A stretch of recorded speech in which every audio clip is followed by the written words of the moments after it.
Hi, I'm Carrie. Welcome back to my channel and welcome to the new subscribers that came this month. I really hope you find something that you enjoy here. So this is my monthly musings. This is my first monthly musings of 2024 and we're going to wrap up my practice in January. I've been sitting here thinking how to start this or what to talk about first, and I still don't have a plan. So this video is going to be like how I am most of the time, fly by the seat of my pants kind of thing. I can't even talk about anything that we have been watching or catching up on in the month of January because nothing is coming to mind except what we started watching last night, which is the series Griselda on Netflix, based around that female drug dealer, which we watched 2 episodes of it and it was really good. So I'm looking forward to watching the rest of that series. But as far as anything else, my mind is just completely blank, and I didn't write anything down, par for the course. So January was my birthday month. I've turned 54. 54. So I am an Aquarius baby. And I will show just a couple of the goodies that I received as birthday gifts, all from my husband, in the month of January. So the big one that I received on my birthday is my very first cauldron. It's so pretty. He did consult me about this before he purchased it. He had sent me a picture. It's so heavy. I'm afraid if I drop it, it is going to take a chunk out of my table. But he did consult me about what I wanted on the front of the cauldron, and of the 2 designs that he sent me, I really like this like Tree of Life one the most. So this is my cauldron. I can quit burning things in my candle holder from Party Light. Does anybody remember Party Light candle parties that you would go to?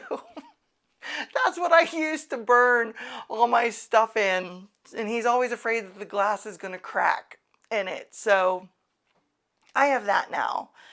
And he did get me a couple decks because I talked myself out of purchasing this for myself in the month of December. So he picked this one up. This is the Magical Spirit Oracle by Rockpool Alexis Raccoon, however you say that. I am currently using this for my work with Aphrodite. If you don't know what I'm talking about because you're new, I have a whole video, which should be last week's video, on my channel in my work with Aphrodite. So what I do is I use this as like the final card to of energy to take with me that she wants me to work with, consider working with, you know, step into, whatever my question may have been. However, the oracle is broke down into the elements, which I really like that, because if you would ever, you know, use this oracle for a big spread, a big type of reading, then you can consult, because it doesn't really say, at least I haven't seen on here where it shows what element it is. I mean, I'm assuming like this one is earth. Maybe this one is fire. It is separated in the guidebook though. So like, let's see, what is 21? What does that fall under?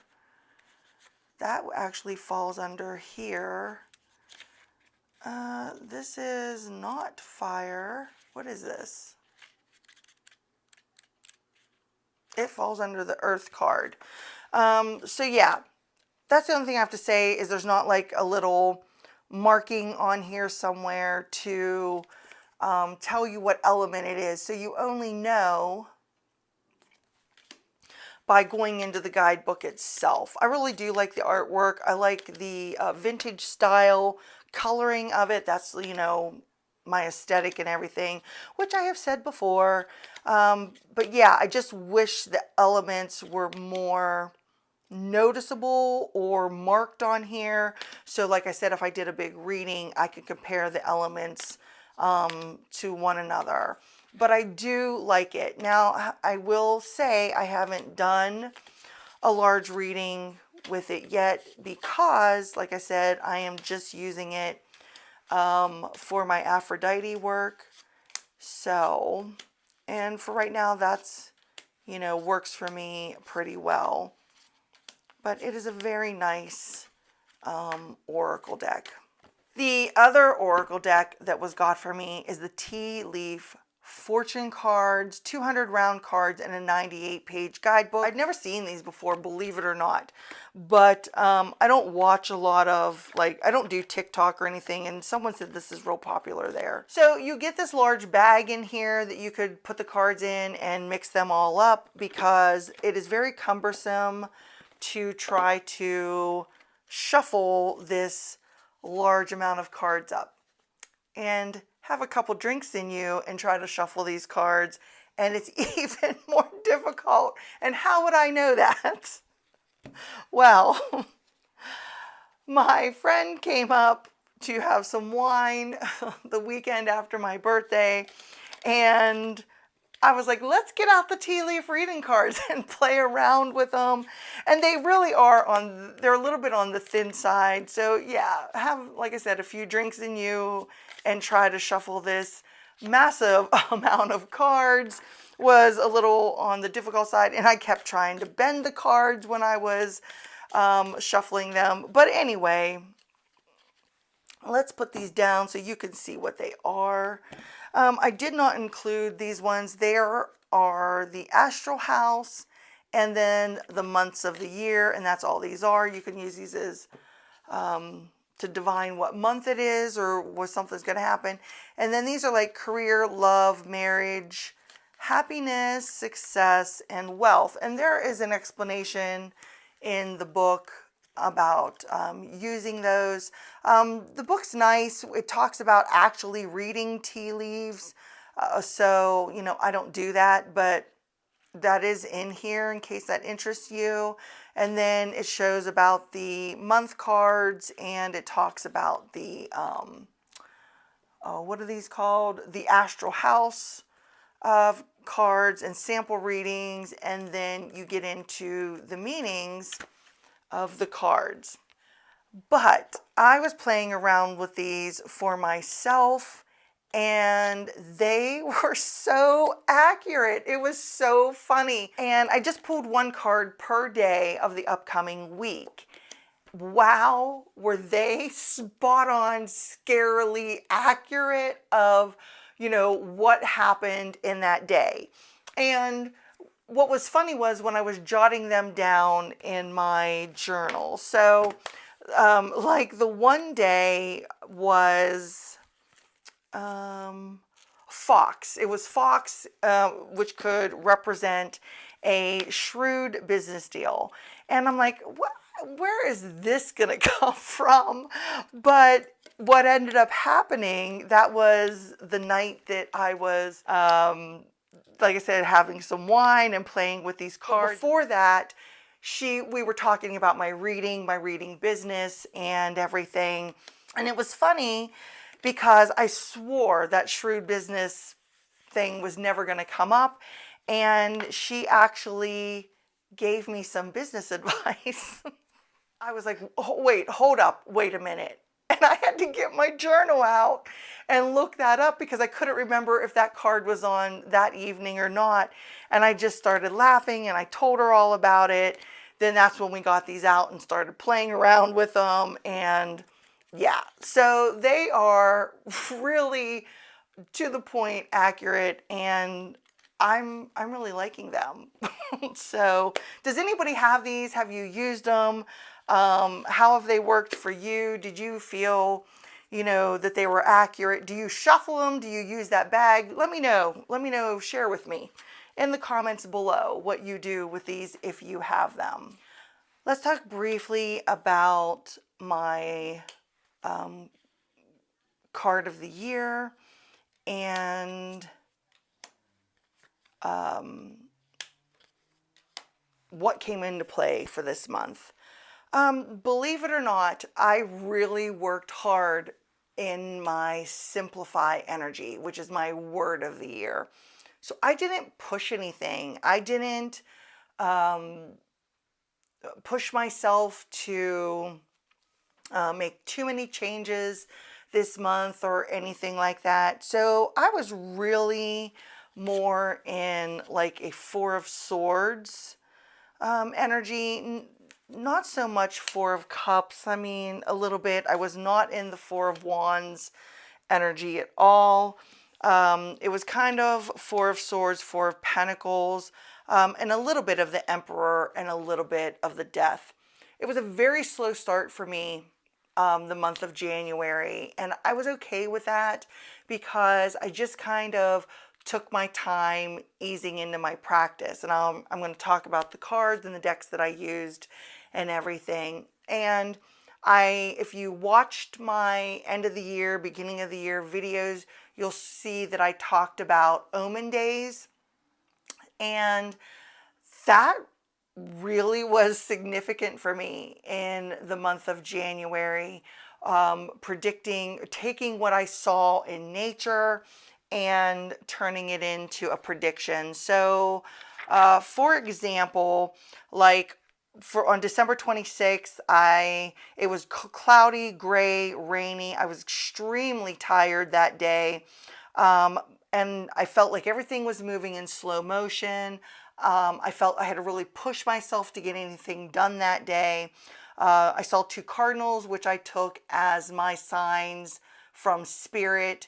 And then I pulled 3 playing cards. And the prediction I got with the playing cards was that things would brighten up as the month went on, and that there would be financial gain at the end of the month, even if it's small. So, and Doors of Opportunities of the Oracle card that I pulled. So that's exactly how my month played out. It was really fascinating to see that when I turned that into predictions, which I took time doing at the very beginning of the month. So I took the 2 cardinals as watching signs from Spirit. And this one day, the sign from them was so powerful. I was literally brought to tears. I do bibliomancy on top of, pulling cards, psychic thing, mediumship.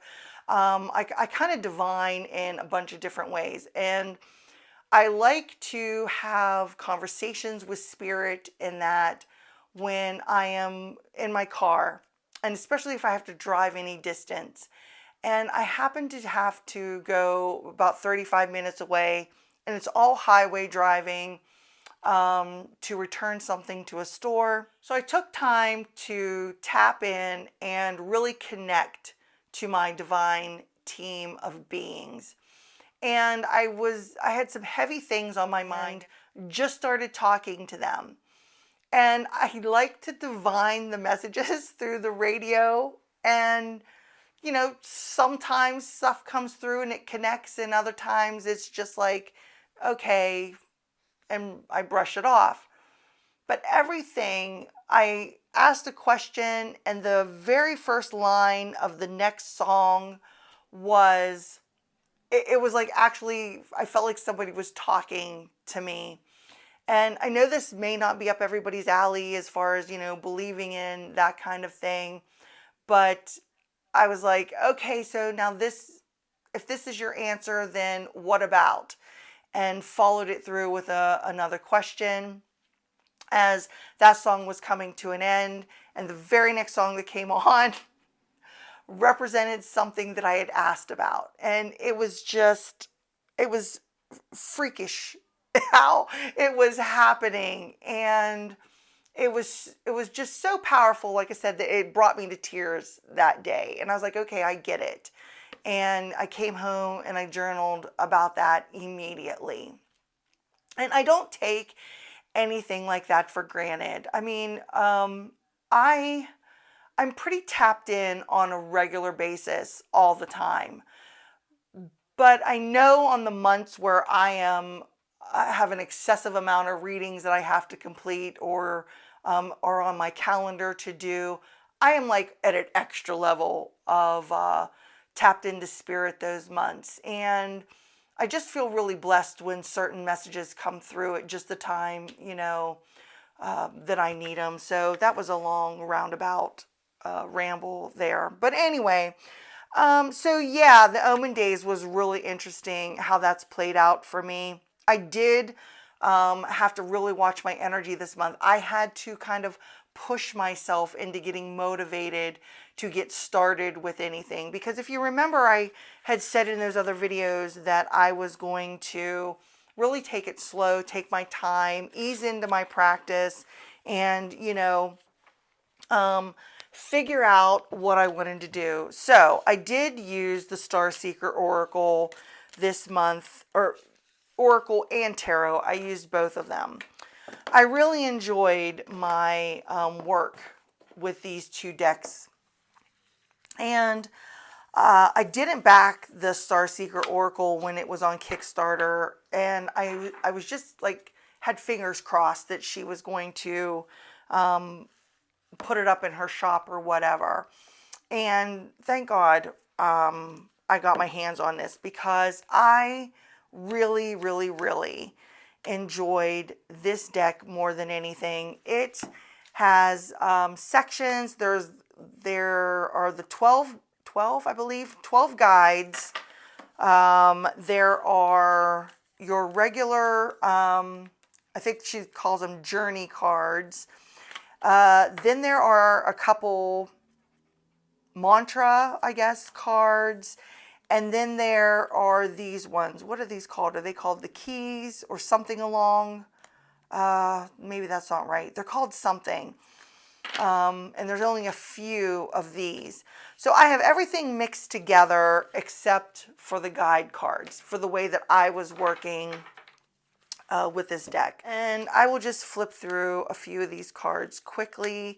I really do like this artwork. It's the same artwork as the Starseeker Tarot, but I don't know, the cardstock is different than the Starseeker Tarot. The Starseeker Tarot to me feels like it has this coating on it that makes the cards stick together a little bit.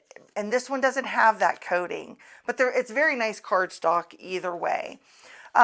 So how I used these cards were, I separated out, this card is beautiful, this protection card. I separated out these, like I said, the guide cards, and what I did was, at first I picked the guides that I wanted to work with. So the ones that I picked the Divine Team. I want to make sure you could see them here. The Storyteller and the High Priestess. And then your other guides are Secret Keeper, Student, Hero, Visionary, Creator, Warrior, Masked One, Healer, and Inner Child. So they're great archetype cards that you could work with, I guess, too, if you wanted to use them like that. And then I shuffled up the Starseeker Oracle and, asked, what energy is my team wanting me to step into? And then I did the same thing for the Priestess, and we'll just say that it's this one. And then I asked, what story, I think that's what I said, what story am I repeating in my life? And pulled a card for that. So maybe I was too focused on the future and, worrying about the future and so on. And then I would come in with the Starseeker Tarot, and I would do a separate spread for each each one of these. So my higher team, or my team, wants me to step into the energy of awakening. So the first question I asked was why? Why is this the energy that they're bringing forward? Whatever it is. Pulled a card for that. And what needs awakened in my life? Then I pulled a card for that one. So balance, and how can I step into that energy of awakening? And I pulled a card for that. And then I did the exact same thing for the next one. Why does my higher self, or the high priestess energy, what new thing wants to make itself known? What new beginning needs to happen in my life? I think that's how I asked that, because new life happened to be one of the cards that came out. So let's just say Ace of Swords. And then what is this Ace of Swords and new beginning going to bring to my life? Next card. And how can I step into this new beginning? And my next card. So I did a 3-card spread for everything. This is how I did it. And this is how I used these 2 decks together. And I really, really enjoyed it. And the readings I got from it were very powerful. And then there was different times where I would just, shuffle these 12 cards up, and the student. Okay, so maybe I need to start learning something new. And then I would do the same exact process again. Go with this and whatever energy that I needed to step into, explore, whatever, and then take that and develop a reading around it with the Starseeker Oracle. So just to put these here side by side, they're by the same creator, obviously, in case you didn't know. I got them directly from starseekertarot.com or Nikki Ferrarda, however you say her last name, .com. But they just, they work beautifully together, which you figure that they would, since they're by the same creator. It's in the same color palette. It's in the same style and everything. And I really, really, really enjoyed working with these 2 decks in combination with one another. And we have a couple days left before the month is over, and I am going to do a wrap-up reading for myself with these 2 decks of, what was the greatest lesson I learned, or my greatest takeaway from the month of January. So I also worked with some decks with Aphrodite, but I'm not going to get those out and re-show those. Like I said, I just posted that video last week, so you can check that out if you're interested. The other 3 decks that I used this month for clients, but also for myself and the practice that I did with them, is the Joi de Vivre Tarot, which I love this deck. I love it so much. Sacred Creators Oracle, and the Signs of the Time Oracle. And while the Signs of the Time doesn't look like it fits with, it's like these 2 work and these 2 work, but then how do all 3 of these go together? But believe it or not, they worked beautifully together. And after I show a few cards, I will talk about the practice that I did with my clients this month, and really how fantastic it was. I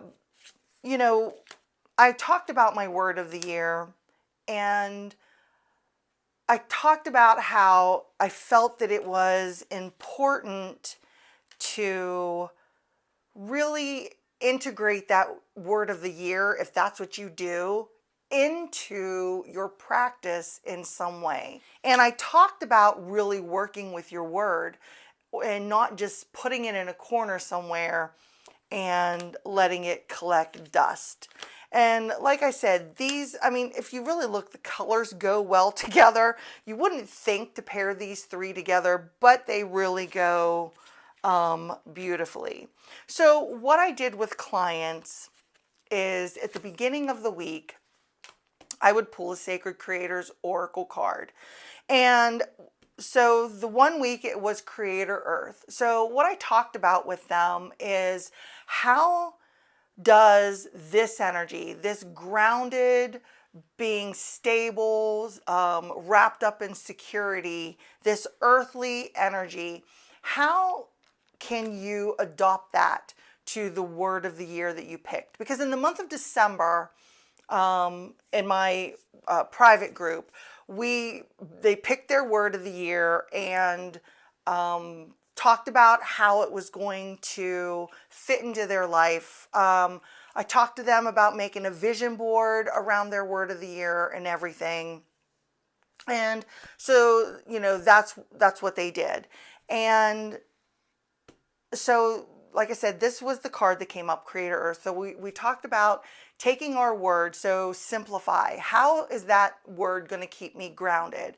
And how can I really root into the practice of simplify and the energy of that word? And what kind of stability or security could the word simplify, you know, bring to me? So that was our focus, like on Monday.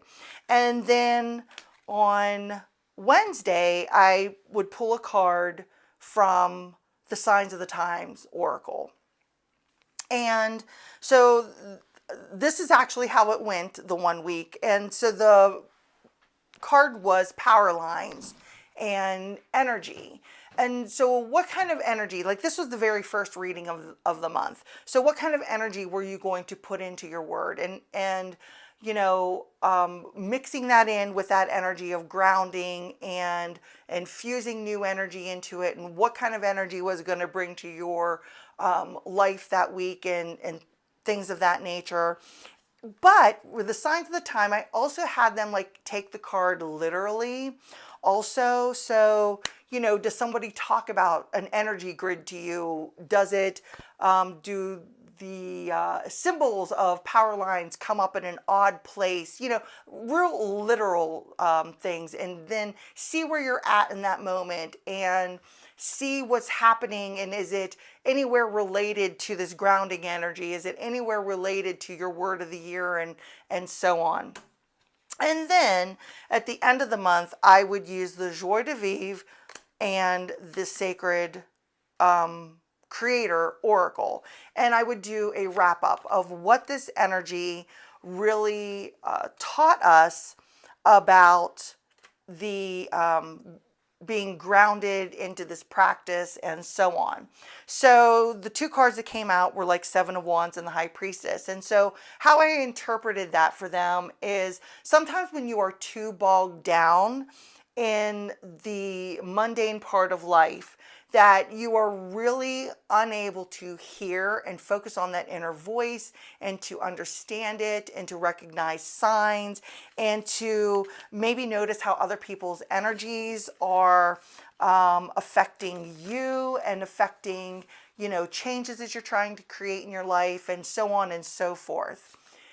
It was such a fantastic month with these three decks. And I actually had a couple people say to me, oh, like one of the months was Bullseye. This was an energy that came out on a Wednesday, and where your focus is as far as, you know, that word and what's going on in your life and so on.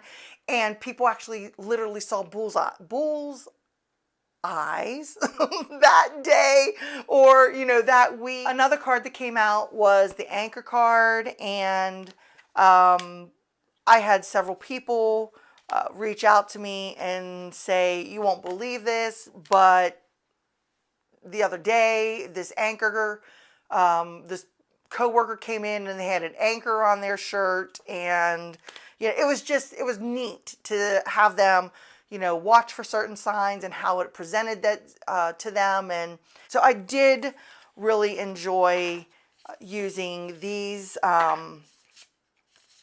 3 decks together. Even though, you know, this one kind of looks like the odd man out, it really does work really well with the other 2 decks here. For those of you that picked a word of the year, did you spend any time in the month of January integrating it into your practice, or do a reading on it, or, you know, anything kind of like this setup that I just talked about that I did with clients? This is, I guess, a little bit business related. I'm going to try to add some readings to my commissions page on Ko-fi, and in February I am going to be offering a reading on relationships, but it's not just like love relationships. This can encompass any dynamic of a relationship that you have going on in your life, with a parent, with a child, with a coworker, neighbor, with your partner, with, you know, whoever. So if that's anything that interests you, I encourage you to join my Carrie's Mystical Musings on Facebook. That's where I post first, where my readings are available, and I do offer them cheaper in there. And I post my availability in case you'd ever want a reading from me. All that information is in that group. And other than that, I don't know what I'm going to do on my channel in February, because I've got nothing planned, and I don't know. So it's going to be another month of, you know, flying along. If there's something you'd like to see, let me know in the comments below. So thanks so much for hanging out with me today. I really appreciate you being here. And it's almost Super Bowl time for any of those in the States. So do you follow football? And if you do, are you rooting for anybody? You can let me know that in the comments below. We always celebrate the Super Bowl here. I am a big Pittsburgh Steeler fan, you know, even though they didn't make it this year. So anyway, thanks for hanging out with me today. I really appreciate you being here. Let me know about your practice in January. I'd love to hear about it and connect with you. And until I see you next time, bye.